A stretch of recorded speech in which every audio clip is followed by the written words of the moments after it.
Hello and welcome to the Hibs Observer Monday briefing with myself, Liam Bryce, joined by Craig Nisbet to look back at Celtic 1, Hibs 3 in the Scottish Premiership at the weekend. David Gray's side going down to a rare loss, it must be said, these days in Glasgow. But who doesn't lose at Celtic Park these days, to be honest with you? Apologies, actually, if you've been waiting around. We're here at a slightly later than advertised time of 5:15. Apologies, folks. Sometimes life gets in the way. But we're here now, ready to dig into another Hibs game. Craig, how are you getting on? How's things? Yeah, good mate. You know my woes. That's why we're late. So it'll be nice to, well, not nice because obviously there was a defeat to talk about, but I'm actually looking forward to talking about football for the next half an hour or so. Aye, defeat or not, a nice release for you at the moment. Just before we get going, though, folks, as always, a word for our sponsor. The Hibs Observer is brought to you by S1 Jobs. If it's time to hand in your transfer request, then head over to s1jobs.com and upload your CV today. With thousands of jobs across Edinburgh and the surrounding area, you'll find the one at S1 Jobs, so start your search today. So Saturday's game, we'll start as always with David Gray's team selection. I'll just bring this back to the start. We're throwing out some spoilers here before we've even looked spoiler alert! I know. Oh my word! Goodness me. One change to the team that beat Dundee United comprehensively the weekend before Josh Campbell coming back in for Junior Hoylett. I don't think that was not really a surprising change, really, considering what David Gray's tried to do in these games before, probably specifically around the likes of trying to get on top of Callum McGregor. But I mean, this is a kind of, as always, folks, we bring up the pass map from StatsBomb, and it gives you an idea of average positions, connections between players, who was most involved in the game.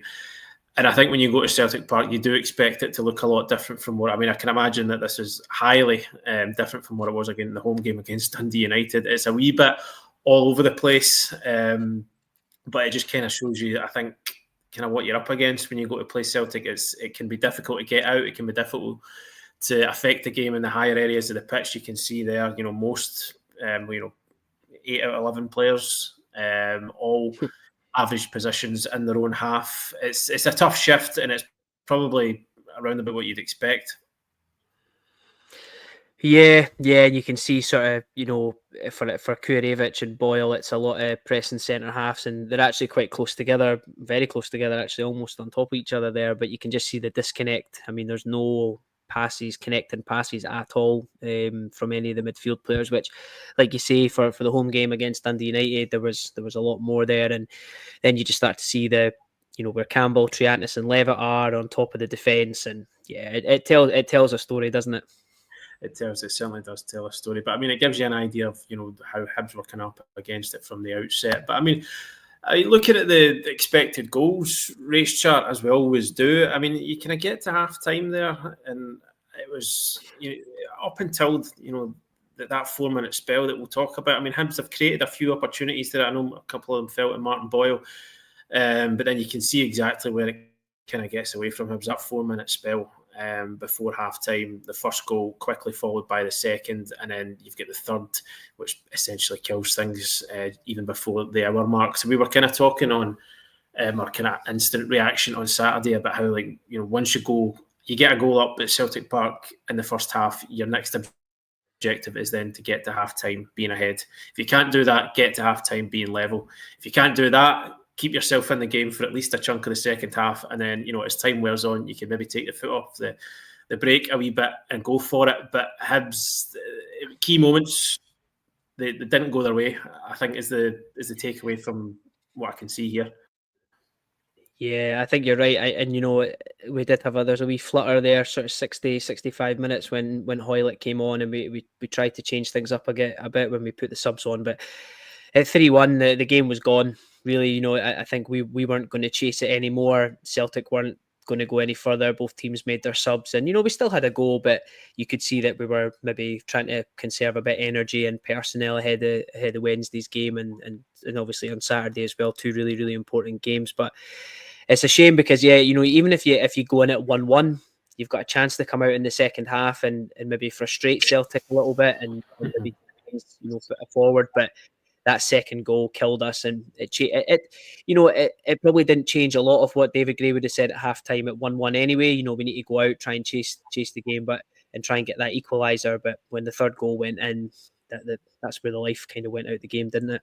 Yeah, it did. The game, it really fell flat after that. I think there's probably such a psychological value in just having, you can't measure this, but just in having something to hold on to in these games. And when it goes 3-1, it's that's curtains, as you were. But I mean, we can look more in depth at Hibs' approach and how they tried to go after Celtic in the early stages. So what your kind of your early observations as to what the setup was and how to try to go about it?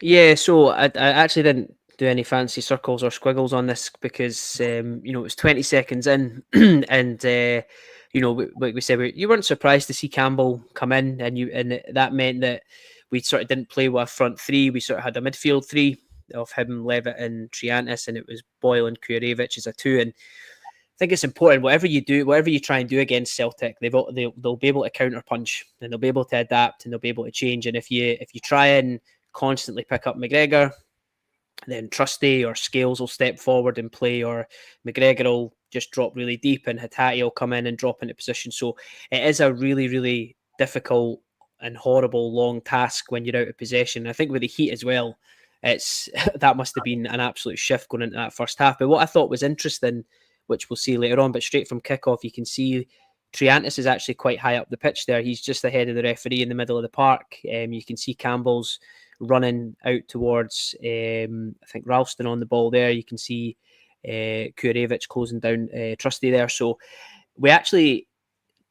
Triantis at times was almost pushing up towards McGregor out of possession, which was quite unusual. But you can see from this example here, that's what we did from the kickoff, and we'll go into maybe a wee bit more detail as to why he was doing that. And if you go into the next clip, you can just see as he gets on it there that it is Triantis that's starting to close him down. And I think that's a bit of a surprise because normally that would be Josh Campbell's job, as that number 10, or you would sometimes see, and when we're in a lower block, Kurevic and Boyle sort of, seesawing between them. One goes on him, when the ball moves out to the centre half on their side, they would switch. So it was quite interesting to have Triantis in there.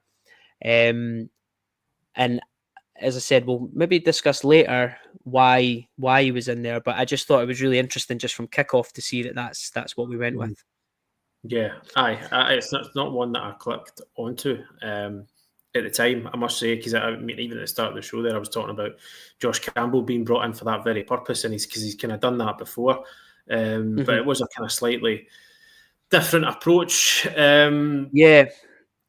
And it's just that I suppose you can see again. This is to show it's not just it wasn't just something from kickoff that they did. It was even into the second half as well. You can sort of see here the ball's working its way out to Ralston, and Boyle's closing down, and you can see it's Triantis who's looking towards McGregor, and on the other side you've got Levitt looking at Hatate and Campbell on Engels at that point. If you go into the next clip. Again, you can see as it goes back into McGregor, it's Triantis on the press. And I think part of the reason for it was when the ball goes out into the wide areas, I think they wanted legs to get there. And I think they wanted, and I'm not saying Triantis isn't quick, but I think Levitt and Campbell are quicker in terms of pushing out towards the ball. Plus, on the sides, you could have Kurevic and Boyle dropping in. And I think they sort of wanted to not just let McGregor have the ball and dictate things, because that would not be a great strategy for the game if you sit off it too much. But knowing that Triantis could just sort of half cover the space and half cover the press just to force the ball back. So he wasn't pressing to try and pinch it off McGregor and start a counter-attack. He wasn't sitting off so that, McGregor could build. It was sort of like a half and half, which... you haven't really seen too much before. And you can see if you go into that next clip there, we basically just force the ball back. Ralston moves it back across, and if you go into the next one, which is a little bit further on in the game, you can see again that's Triantis high up the park. So it was quite an unusual way to deploy him in the game. And actually, for the most part, I actually thought it kind of worked. It worked okay for us. Some of the downsides to it as the game wore on, which I think is this clip here, you can see Kurevich coming out to press on this side. If you go into the next clip, now in this moment, because the strikers press the centre half, it's now Campbell that's now coming out to press Ralston, and really what probably should happen is Trianta should come in and cover Campbell's press. And if you go into the next clip, what ends up happening is he doesn't get there. They play the ball down the wing to Kuhn, and then you can see as he pops it back inside for Engels, now we've got nobody near nobody near him, and Adamida's about to make that run in behind. So I think although it did work at times, and it was fine when Celtic were in certain parts, like with their build up at certain points in the game, it was fine. You could see if one sort of link in the chain broke from it and we weren't able to cover, it did leave a bit of a gap like this, and Celtic were able to exploit in behind. And I think at 2-1, and especially the way the first half went, that we were playing our high line, but Celtic were still able to kind of clip the little balls into the channel and get in behind us, that you could see the defence naturally were dropping off a little bit, and we've seen in the networks at the start that they were a lot deeper than they usually are. And that's just how difficult it is. Your spaces and your distances in the game, they have to be on point all the time, because even just little moments like this, Celtic will just find space against you and punish you. Yeah, it seems like a really grueling shift for Triantis, that as well. That seems like a real graveyard shift.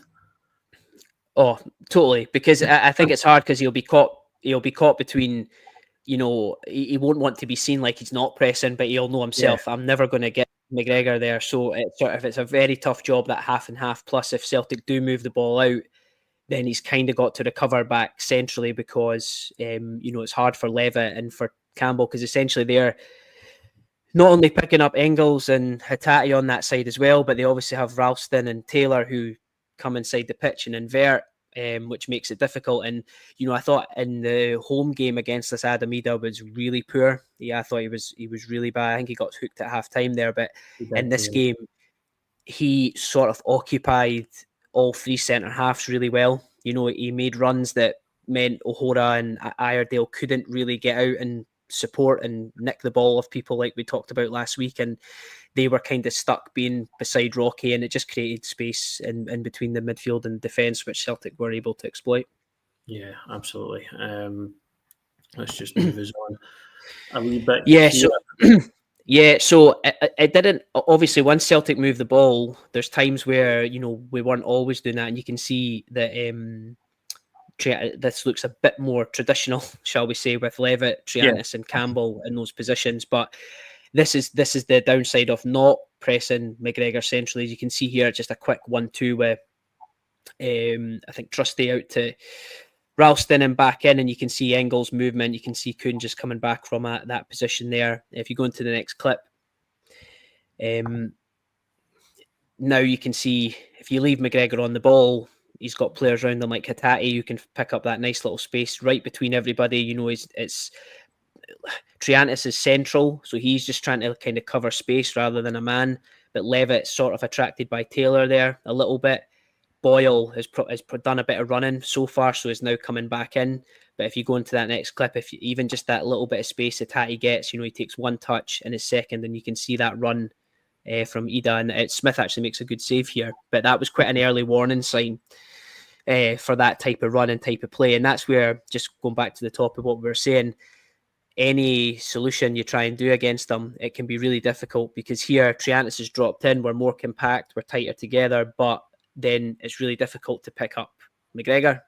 Yep. And then if he gets on the ball, Hatate and Engels could move, and then they only need one or two touches to release. And as I said, Adamida had a pretty strong game, a very good first half anyway. And these runs in behind were sort of killing us a little bit. Yeah, because I'm watching, like, there was a few of these. Obviously, this one he gets the shot away, but there was a couple where it was, you get caught offside, maybe marginally. It didn't quite get there. And see with that, like, you're always kind of like, you're kind of torn in between thinking sometimes, well, all right, that's fine, you can deal with that. Or the flip side of it, like, is this getting a wee bit ominous here? Did you feel like it was getting a bit on the ominous side? Yeah, I sort of thought, Because like you, I just presumed it would be a low block, and it would be Campbell kind of man marking McGregor, and Boyle and Kurevich would do what they could do, and we would just try and let Celtic go wide and just try and make it really difficult to come inside. But I think but we obviously tried to change up our strategy and change up a little bit of what we did, and keep Celtic guessing as well, which is fine to do. Set off McGregor a little bit, then go and half press him, change things up a bit. I don't think that's a bad idea.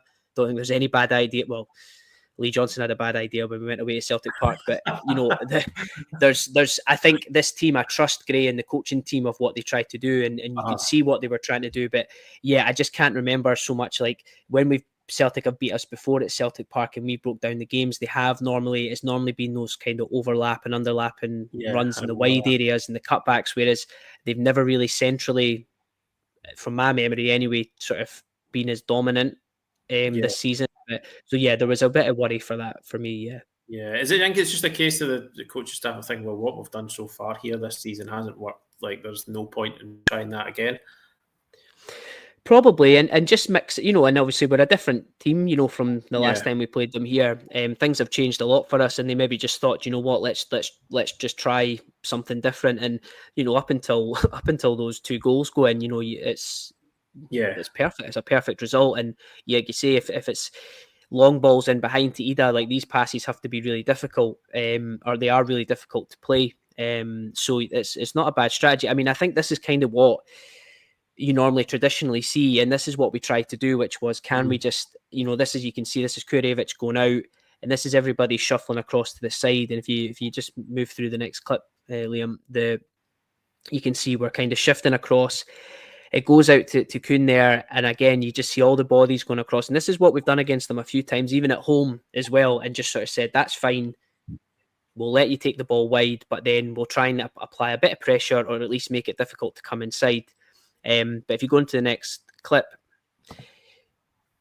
you can see that we forced the ball back here. And what I thought was interesting, I think Marvin Bartley actually said it in the commentary, that you can see Levitt and Obita just switch here. And that's the key thing. When you play Celtic, you can't track players, because you'll just be running around chasing shadows. So you do have to just kind of swap positions almost and manage the space. So I thought we did that really, really well. You can see Levitt just drops in there to sort of left wing back. Obita moves into sort of left central midfield just for this bit of the play, covering the zones. And if you go into the next clip, they work it back wide, and that's the thing with Celtic. I think when you play them, is you've got to know that your strategy might work in one moment to force them back, but they'll move the ball again and probably get it back to where they want. And if they do, you're then just hoping to defend against it. And you can see in this position here, we do actually have decent numbers back there to defend. We've got Cadden, we've got Rocky, O'Hora, we're quite close to the players. It's a deep cross from there. We've got time to get contact on the ball. So I think part of it was, if they do get it wide, get deliveries in the box, and that's something we're decent at. We've got players that can deal with that in the box. And I do think that pretty much was the main sort of aim when Celtic were on the ball. I don't think they were really hoping that they were going to take us apart so centrally. I think we were hoping to get it wide and try and turn it over, but it's just so difficult to do for long periods in the game. Yeah, and it's the perfect example then, is really, like you were saying, it was almost, perfect game plan for 41 minutes, and then within the space of 4, it's completely undone. So I think that probably encapsulates just how difficult it is. Yeah. And this was just another one, again, this is talking about these runs in behind. We've got a decent setup here. You can see the five defenders, our 3 midfielders, 2 strikers. If you go into the next clip, this is when Hatate kind of works it out towards Taylor, and you can see when the fullbacks just act as fullbacks, because we're so used to them inverting, it actually causes a lot of problems, because you go, oh, suddenly there's an extra player on that side, and Campbell goes out to close the ball down. And this is the problem, if you we're talking about Triantis' positioning, if he's maybe further forward, Campbell could come out and close this, but he goes to close the ball down. Maeda makes that run, which makes Chris Cadden have to travel with him and drop into that space, and then you can start to see that our back line starts to become a bit zigzaggy or a bit disjointed. And then if you go into that next clip, this is where Taylor just plays it down, and you can just see that there's a bit of stopping, but because of the run, O'Hora's kind of moving with the run, Maeda's run's kind of forcing O'Hara to drop, and then that creates space for Ida in behind. So if they got into these areas here and our line was high, these passes are so difficult to do, but they've obviously got the quality to do that. And just because of these runs, like Maeda knows he's not getting the ball there, but he knows that run's going to stretch the defence and leave space in behind for Ida. So I definitely think Celtic kind of done their homework on us in terms of how to move that back five and get them moving and getting the runners off in between the right and the left centre halves. And that did cause us quite a lot of issues throughout the game, but it's very difficult to defend against. Aye, clearly. But this is the goal, so yeah, we went there. We'll talk about something positive for a couple of minutes. Yeah, exactly. Yeah. So I mean, obviously we held like 24 minutes or so, and it's a long ball from Smith, which is fine, and actually it's it's a good kick in the direction. Obviously, Kurevich goes to kind of target Taylor, which was good. Doesn't make contact here, but does enough to let the ball go, and it's a good support and run from Chris Cadden. When it goes into the next clip, it's a really great delivery. Actually, it's maybe something not really given Chris Cadden a lot of credit for this season, but his deliveries have, I think, really, really improved. It's a really good ball in. If you go into the next clip, obviously Josh Campbell's in there, hits a strike at goal, but similar to Boyle last week, anticipating a mistake, or when Gallagher sort of tried to backheel it or do whatever he tried to do away, Boyle was reactive and on the move. And again, just if you just pull it back to that last one, you can just see him like he's already on the move going into the penalty box there. He's not like, if you look at Kurevich, who's sort of standing, Boyle's actually moving. And I think that just gives him that extra bit of yard. So when the ball sort of gets fumbled around in the box, he's able to pounce on it. And, it's a good finish in that position. I know it's, you would expect him to score, but, he slots it away from Kasper Schmeichel and goes. And I just think it's, it's obviously his 97th goal. He's having a unbelievable sort of second half to the season after a tricky start and being sort of left out when we did that episode on him. We talked about the fact that he wasn't really part of the renaissance really for a while. But now he's found his place in the team, and you definitely feel like Gale's had a big influence on him in terms of just his movement in the box this season, because his movement in and around is brilliant, and he's anticipating a lot, and I think that's contributing to the goals. Yeah, because that anticipation there, that's the kind of mark of a poacher, really, isn't it? Yeah, absolutely. And he's always been good in and around the box, but it's just two games now where you can see him like actively looking for the mistakes, and he's in the right place, and he's able to finish. Yeah, he's kind of realised that he sort of maybe has to adapt his game at this stage. I mean, because he's 32, and it kind of that episode and kind of article we did on him a while ago kind of focused on, I think, that a lot of the things that he would do so effectively in the past wasn't quite happening for him. So there seems to, I think, he get asked after the game on Saturday, what have you kind of changed about you? And he, in typical kind of Martin Boyle fashion, he said, "Oh, not much." But I don't think that's not really borne out in the evidence, is it?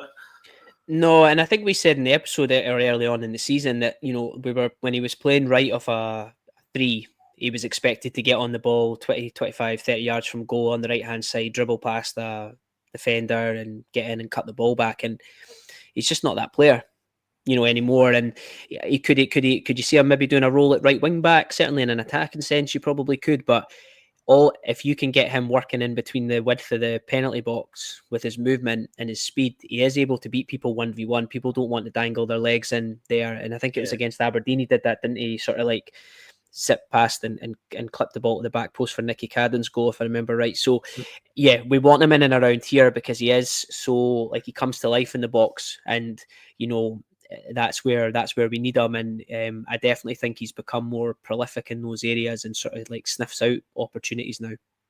Yeah, absolutely. So I mean, again, it looked like Hibs might, I think that's still the danger at Celtic Park. You can probably think that you're comfortable enough. Clock's kept ticking down till half time, and then this happens. Yeah, I mean, it kind of comes from we're kind of like in a second phase, and the ball goes long, we're coming up, pushing up, and you can see there's quite a few of the Celtic players that are actually offside here. But as the ball goes out into the wide area, we're obviously not able to get pressure on it. quick enough, but you can see we've got a really high line at this point. And if you go into the next clip, obviously Campbell's just about to get there. What I've kind of done, you can see where with O'Hora, there's not two O'Horas on the pitch there, by the way. So the one where there's the circle round him is where he was in the game, and where I've moved him is where I think he should be. And you can just see he does run. Obviously, in that last clip, you seen him, he sort of was curving his run like any striker does, but you can just see that our back line there, you've got Cadden and O'Hora quite high. Rocky's obviously following the run. Iredale's kind of caught a little bit ball watching, and then obviously Nicholas Kuhn's kind of ran in between him and Obita. And that's sort of what kills it, because there's that, and O'Hora's positioning as well. I think he needs to be deeper. He needs to be deeper and closer to Rocky. So if you just jump it back a clip, yeah. So you can see they're actually in quite a good position there, and they're there. But when you go into that next clip, you can just see O'Hora doesn't really drop deep enough, even though it looks like he has, because I've moved him into the space he should be. But that's not where he was. And then if you move it on one, obviously, again, you can see it a bit clearer here. If O'Hora is in that position I was showing, he would be somewhere in there, I think, with his pace to catch up. But because because he's not, he's further behind. And we've seen Rocky do this a lot, and it is the right thing. He sort of gets across and tries to just make body contact and let the ball sort of go through to Smith. And he's done it loads this season because he's got the pace. He goes in and he just gets his body in, and the ball normally bobbles through, or he slows down and takes the striker's pressure. But he's obviously not quite aware that Nicholas Kuhn's made that run off them and in behind, because if he's not there, it's just an easy pickup for Smith. But obviously he's followed in.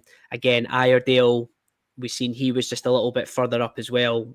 So when it goes into the final clip, obviously as the ball breaks through, Smith's kind of caught in no man's land a little bit. There's nobody near Nicholas Kuhn, and he's obviously got the quality to kill the ball dead, take the touch past Smith and just slow it home. So it's just a hard one, because we'd cleared the ball. We were sort of semi-set. We kind of looked all right, and it was just two players positioning by like 5 yards, if that. And they were able just to get in behind and get a goal. Yeah, the kind of thing you'd maybe get away with elsewhere. On the other side, perhaps. Yeah. Because it was I couldn't really make it... at first, like, you could see, like, when we were watching at the time, you could see that Iredale and O'Hora were, a bit off the pace, if you like. Maybe that's not the right phrase, but it was just when it's a difficult one for Rocky, isn't it? Because you say he's done that before, but I think, is he done maybe quite clever as well? Kind of wants that contact there, and he kind of almost wants Rocky to let it go. I don't know if he's expecting a run to come off him. It was a kind of awkward one, but I think, as you say, if you've got more body, I think kind of a lot of solution for any sort of defensive issue at times is just if simply have more bodies around the ball, and I think that is, you've kind of nailed the key issue there. I think so, and drop off it, then it becomes fatal almost. Yeah, and I think for Rocky it's hard as well, because if he thinks, "Oh, I've not been covered here, I need to win this," there's a danger he brings him down. And it's a penalty, and he's a carded or whatever, or red carded or whatever would ever happen in that situation. So if he's unsure he can't win the ball, he sort of just has to get his body in. I did look at it and think about moving Smith further, but when you watch it back, Smith would be in a really like high position, which we know he's not super comfortable doing. So it would be a bit unrealistic to put him there. But it was more just for O'Hora. I think he gets himself into a good position, and Hibs have got quite, if you're playing that high line, they're obviously hoping to catch him offside, but it's a really well-timed run. And once they beat and that's it, they've just beat they've beat the trap, they beat we've tried to catch them off, we've not, and they've got the pace to get in behind and cause us problems and get that goal. Yeah. And as we said, the objective was try and get to half-time level now. This is kind of probably the pivotal moment in the game, this goal, isn't it? It is, and I brought it back to here because actually we're just about it starts in Celtic's box, because we get the ball gets up to Kurevich. He holds it up really well. This is why Josh Campbell's in the team, as me and Patrick spoke about last week, in terms of his run power and his deep runs from midfield. So if you go into the next clip, Kurevich is able to lay it into him. As you can see now, for Campbell, it's a really, really great pass, really well weighted pass. It's another great run from Martin Boyle, springing kind of the offside trap between Taylor and Scales. If you go into the next clip, and this is where I think the pivotal moment is that he actually does really well. He comes inside Scales, and he just loses his footing, just at the last minute. And listen, I'm not saying he's going to cut inside and score there. He might not, and Schmeichel's difficult to beat in those areas. We know that, but you could be going 2-1 up, or at least getting a corner or creating something and seeing the game out till half time. So it's just such a big moment, and it's such a shame he loses his feet in there. It's like, even as you say, even if he doesn't score, if he gets a shot away, then it changes the course of events. Like what this goal doesn't. I mean, don't know, Celtic might have still scored before halftime, but it doesn't happen then the way that it did happen if he at least manages to get a shot off. It's really unfortunate for Martin Bill because, as you say, he does the right thing there. I think he's kind of used his Scales momentum against him, cuts back inside, and it's just really unfortunate, isn't it? Yeah, and it's actually at the time didn't realise this like sequence all happened in this one moment, but yeah, it's just it's a huge moment. And obviously, if you go into the next clip, he obviously goes down there with the Celtic pick up the ball, and then the next clip you can see we've sort of committed men forward there. Now we do get back. Obviously, you can see that again. We're in a decent setup. We're back 5, and you can see. But you can see Campbell and Levitt getting back, and it's actually Kurevich who's ran back there, I think, on the other side. But this is that gap that Kuhn's running into now. That's the bit that you don't want to sacrifice, especially him coming in off that right-hand side. You know, that's the space you don't want him operating in because of his ability. So if you go into the next clip, because we're kind of getting our midfielders back, and I'm not saying Campbell should miraculously cover all those yards, but I think if this is another example and we're not running back in, that's where you would ideally want him to be, so that when Kuhn comes inside, there's another body that might make him dribble outside of him and stop that. But because we're sort of in that kind of emergency defence mode, and Triantis has kind of went forward as well to support the attack, we're kind of caught out here. I think O'Hora should track the run. He sort of stops to try and pass. It looks like he tries to pass Ida on to Rocky in that moment. And if you go into the next clip, he's sort of pointing. You can see Chris Cadden looks to me as if he's about to try and step up to maybe look to play offside. But you can see that the defensive line's disjointed. You know what I mean? Chris Cadden's deep, so's O'Hora. Rocky's sort of looking at the ball. It's a really good run from Ida. It's a ridiculous pass as well. You know what I mean? To sort of to play it over the top. And then obviously he finishes really well in that area. But I think even if O'Hora would know that in this position we're not quite in shape. People are running back. We've been hit on the counter attack. I think that's just that you have to go with the man there. You can't pass them on. Don't try and play offside. Just go in and defend it. It's a hard pass in. He's going away. He's kind of going away from the goal. Get some contact across. Yeah, if you follow his run there, you can usher him away from goal even more there. But once he gets off on his own, Ida can position his body however he wants, really. I think so, and I don't know if there's another clip after this, if I clipped it just from another angle or not. So that's obviously, he's not offside. The balls, you can see the ball's actually just above Iredale's head, who sort of jumped up, but you can just see he's got the run on them. Rocky's now got the arm out and feeling the contact, and now knows that Ida's running behind them, but it's now too late. But if O'Hora's round that other side of Ida, he might nick the ball. Ida knows that he's there, so maybe thinks I'm not going to be able to get my shot away, so I'll maybe take my touch away from goal. But we don't go with a run, and obviously they punish us. And I think O'Hora's actually done well in the last couple of games in that position.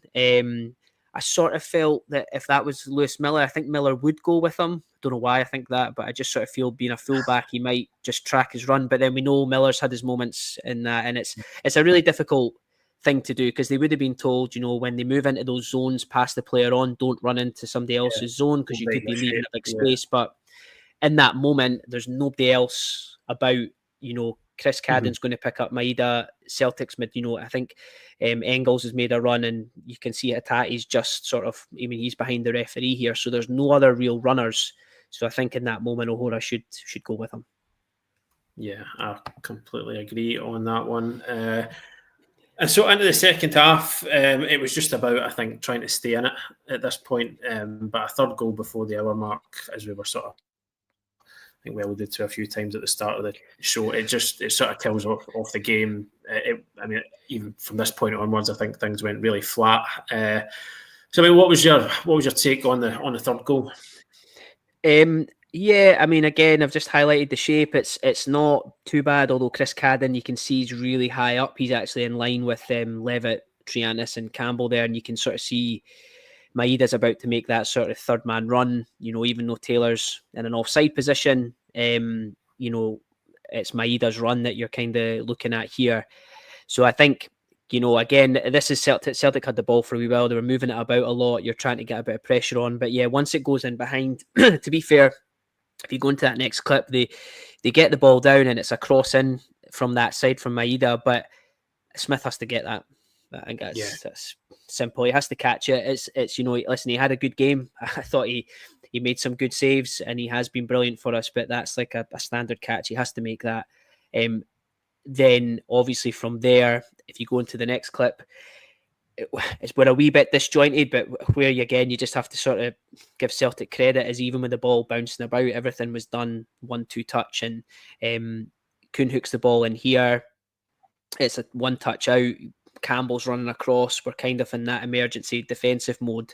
If you go into that next clip, Hatate, who originally played the pass into McGregor for it to be laid into Maeda, you can see him just drifting in here, but Triantis has come back in. They're just looking to close off the space, and it just goes sort of McGregor, Engels into Hatate. And that final clip, I think it's Levitt who's just getting back in, but he's just half a yard off it, which is all you need to be in to be punished at Celtic Park. And yeah, you can't, as Hatate gets into these areas, he's got the quality to put it past. So it was frustrating again, because I think it's that was kind of one of the only times Celtic really sort of nipped us in behind in the wide areas. But once they do, it was just frustrating that Smith, if he catches that whole attack peters out, and when the ball's ping-ponging around in the box, it's it's difficult to, and Celtic have got that quality just to punish you, which they did. Yeah.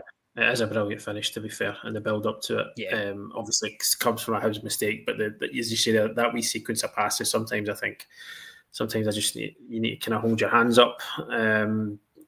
So, as you said, I don't think there's much point talking about the game. I know Hibs had, maybe wee flurries here and there, brought Hoylett on, made a few changes. I think I agree with you when you said that some of those changes were probably made with a view to Wednesday night. Like, for example, it's not often you see Boyle and the likes of Martin Boyle or Jack Iredale being taken off. I think there was maybe had gone beyond Hibs at this point. So, it's just one, it's the best team in the country. Hardly anybody wins or gets even a point at Celtic Park these days. And it's just, I think it's one of those, do you just draw a line under it and look to a far more important game on Wednesday? Yeah, I think so. I like the setup. I thought, it was interesting. They tried a couple of different things. We got the goal, and the goals we lost were kind of uncharacteristic, and Celtic drifting inside the middle of the pitch and playing those are hard passes to play. And they were able to play them, and Ida had a solid game, and his runs in behind caused us a lot of issues, and there's obviously a lot of space at Celtic Park. So I think it's one of those that I think we've always given a good account of ourselves against Celtic. I don't think we've been certainly embarrassed by them or anything like that throughout the season. We obviously beat them at home as well, which was fantastic. So I think I think the second after that third goal went in, I think it was okay. Let's just get some subs on, get a bit of rest, see the game out, no injuries, and then look ahead to what is a massive game on Wednesday. Yeah, one of the biggest games you can remember of recent times this on Wednesday, because it can effectively get Hibs over the line. Yeah, and I think obviously St Mirren's been, I was there at the opening day of the season when we were, scalped 3-0, and that sort of set the tone for that next couple of months. So, I think it's the only team we haven't beat. So, there was that I'm goalless sure. draw as well, wasn't there? Yeah. So I know that the team I don't above. think we even bothered doing a video on that game, did we? No, I don't think we did. No, I think I messaged you and said I think nothing happened. Aye, I think So nobody needed or wanted that. no. So I think I know Gray and the players. They've obviously set an amazing record this year, and for some of the players personally, they're setting records and stuff like that. But maybe that bit of motivation, if not that they need it, is. Well, if we beat St Mirren, then we can say that we beat everybody in the league this season. Had results against everybody in the league this season, which is quite a special achievement as well. So, but they don't need any motivation, I'm sure, for that game.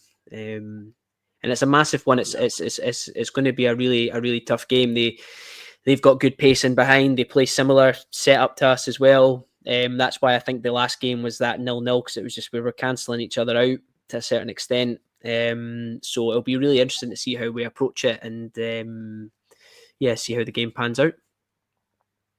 Yeah, I feel like it's going to be a tense one. I just get that feeling. But it could also be a really nice full circle moment, as you say, if from that kind of horror show of a second half in the first game of the season to this being the night where Hibs effectively secure third place. But yeah, until then, I think we'll leave it there. Press conference at HTC tomorrow, so we'll hear from David Gray and one of the first team players in the build-up to what is a huge game on Wednesday night. So I hope everybody's looking forward to that. We'll have full coverage of pre, during and post-match as always. So do stay tuned to the hibsobserver.co.uk and our YouTube channel. Folks, thanks for joining us this evening. I know that maybe wasn't we've always made a habit of being able to analyse Hibs victories on here of late, but hopefully that gave you a wee insight into what the team tried to do at Celtic Park on Saturday and just came up short against a very, very good Celtic side. But for now, thank you as always for joining us. Thanks to Craig for his analysis, and we'll speak to you all soon. Catch you on Wednesday after the game and then building into the weekend against Rangers as well. So have a good one, folks, and take care.